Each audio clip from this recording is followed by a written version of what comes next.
राधे राधे बच्चों।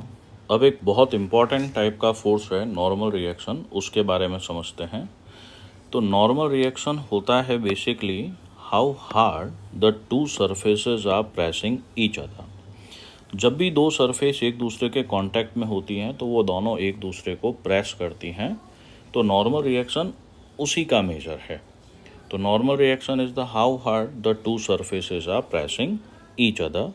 ये contact force है, ठीक है।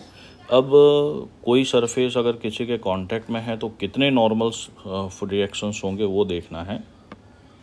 तो number of normal reaction, number of point of contact. कुछ एग्जांपल देखते हैं जिससे चीज़ें ज़्यादा क्लियर होंगी। तो in general normal reaction surface के परपेंडिकुलर होता है। जैसे ये पहला वाला डायग्राम देखें तो यहाँ पर ये ब्लॉक इस सरफेस के साथ कांटेक्ट में है, तो इस ब्लॉक पर इस सरफेस के कारण नॉर्मल रिएक्शन ऐसा लगेगा, ठीक है। सरफेस के परपेंडिकुलर देखें। अब ये ब्लॉक इस डायग्राम में दो अलग अलग सरफेस के साथ कांटेक्ट में है, तो यहाँ पर एक नॉर्मल रिएक्शन इधर और एक इधर लगेगा। यहाँ पर एक स्फेरिकल ऑब्जेक्ट प्लेन पर रखा हुआ है, तो यहाँ पर एक जगह से कांटेक्ट में है तो एक नॉर्मल रिएक्शन लगेगा। वही स्फेरिकल सरफेस जब दो सरफेस के साथ कांटेक्ट में है तो एक नॉर्मल रिएक्शन इधर और एक नॉर्मल रिएक्शन ऐसे लगेगा। अभी एक सिचुएशन हम लेते हैं कि एक प्लैंक रखा हुआ है इस तरह से, तो यहाँ पर हमारे पास में दो पॉइंट ऑफ कांटेक्ट हैं, तो दो नॉर्मल रिएक्शन ऐसे लगेंगे, ठीक है। तो अभी तक हमने जितने भी सिचुएशन देखे उन सब में नॉर्मल रिएक्शन सरफेस के परपेंडिकुलर था। लेकिन कोई सिचुएशन ऐसी आए कि perpendicular can not be drawn at surface, तो हम perpendicular is drawn at the tangent at point of contact. For example, जैसे हम यहाँ पे बात करें तो यहाँ पर तो नॉर्मल रिएक्शन बन सकता है जो सरफेस के परपेंडिकुलर है, बट इस पॉइंट पर सरफेस ये थी हमारे पास में, हम यों खींचें या यों खींचें तो किसी भी पॉइंट को परपेंडिकुलर नहीं कह सकते। ये चीज़ मैं आपको क्लास में प्रैक्टिकली करके भी बताऊंगा। तो जब ये प्लैंक यहाँ पे रखा हुआ है तो सबसे पहले हम एक टेंजेंट खींचते हैं पॉइंट ऑफ कांटेक्ट पर बॉडी के लिए। तो हमारा टेंजेंट ये रहा। अब इस टेंजेंट के ऊपर नॉर्मल खींचेंगे। अब जैसे यहाँ पर तो ये स्फीयर यहाँ पर कांटेक्ट में है और इस सरफेस पर नॉर्मल खींच सकते हैं, इसलिए एक ये हो गया। बट ये जो पॉइंट है, ये पॉइंट अभी हाल फिलहाल इसके सेंटर की हाइट पर है, ध्यान रखें। तो ये जो पॉइंट है यहाँ पर टेंजेंट हम नहीं नॉर्मल नहीं खींच सकते, तो यहाँ पर हम एक टेंजेंट बनाएंगे जो कि इस ऑब्जेक्ट के पॉइंट ऑफ कांटेक्ट पर टेंजेंट है। तो ये टेंजेंट बना, अब इस टेंजेंट पर नॉर्मल। अब इस डायग्राम में और इस डायग्राम में क्या अंतर है, ये जो ऑब्स्टिकल पॉइंट था ये सेंटर हाइट पे नहीं होके थोड़ा नीचे है, तो पहले तो यहाँ पर नॉर्मल बना सकते हैं तो बना दें। अब इस पॉइंट पे टेंजेंट खींचा जाएगा, फिर उस टेंजेंट के नॉर्मल बनाएंगे इस तरह से। अब हम बात करें, अभी तक हमने जितना भी देखा उसमें कंक्लूजन आप निकाल सकते थे कि नॉर्मल रिएक्शन हमेशा बॉडी के सेंटर से पास होता है। देखिए जा रहा है। जैसे ही हमने ये कंक्लूजन बनाया, ध्यान रखना गलत था। ये चीज़ मैं आपको क्लास में एक्सपेरिमेंट करके समझाऊंगा, तो अभी एक बार थोड़ा सा ध्यान रखेंगे। जब हमने इस ब्लॉक पे कोई फोर्स नहीं लगा रखा तो नॉर्मल रिएक्शन सेंटर से जा रहा है।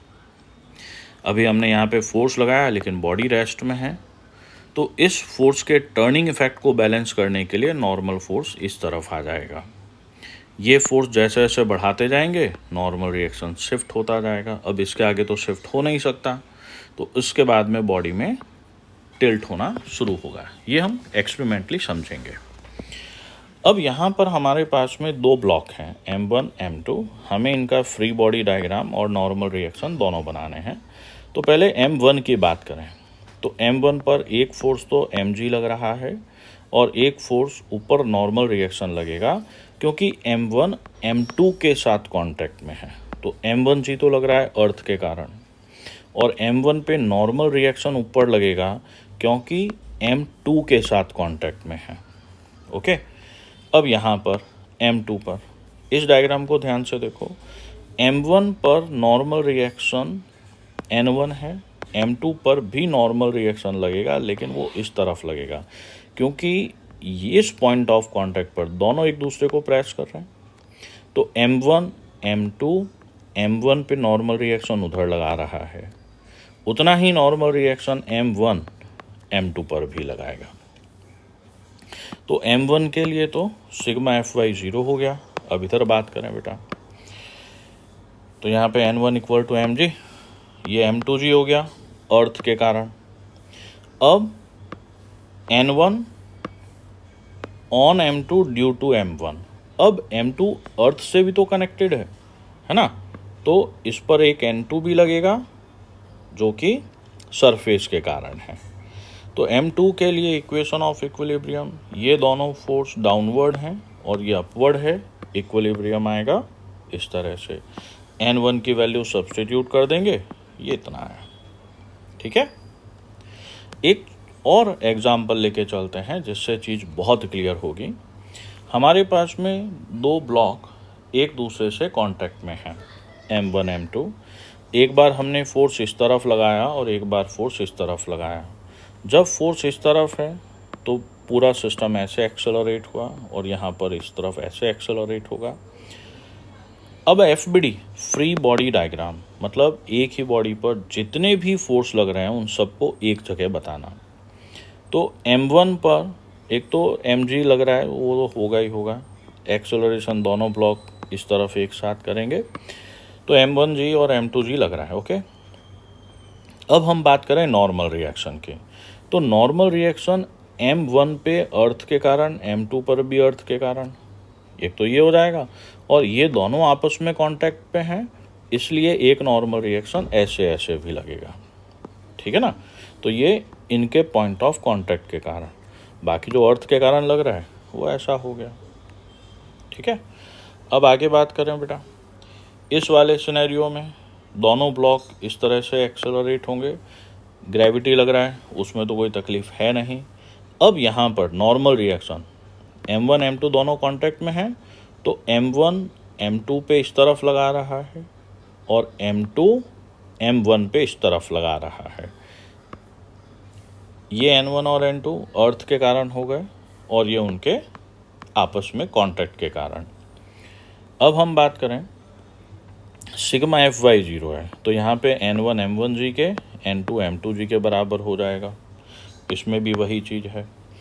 अब सिग्मा Fx की बात करें, तो ये वाले जो दो इक्वेशन हुए ना, इनको हम कहेंगे equation of equilibrium. X direction की बात करें तो यहाँ पर net force F minus n equal to M1a आएगा और इस पर केवल नॉर्मल रिएक्शन धक्का लगा रहा है, तो n इक्वल टू M2 है। इसकी बात करें तो इसको मोशन कराने के लिए केवल ये वाला फोर्स रेस्पॉन्सिबल है, तो n dash is equals to M1a। इसके लिए क्या होगा, F minus n dash equal to M2a। अब इन दोनों को ऐड कर दूं, इन दोनों को यहाँ पर ऐड कर दूं, तो मेरे पास एक्सेलरेशन आएगा जो दोनों का सेम है। अब ये एक्सेलरेशन की वैल्यू इसमें सब्स्टिट्यूट कर दूं, तो दोनों ब्लॉक्स के बीच में जो नॉर्मल रिएक्शन है वो आएगा यहाँ से भी। ठीक है, तो दोनों ब्लॉक्स के बीच में नॉर्मल रिएक्शन अलग अलग है। इट मीन्स अगर हम इन दो ब्लॉक को इधर से पुश करें, इधर से पुश करें, तो दोनों का नॉर्मल रिएक्शन अलग अलग होगा, लेकिन दोनों ही सिचुएशन में एक्सेलरेशन सेम होगा। राधे राधे बच्चों।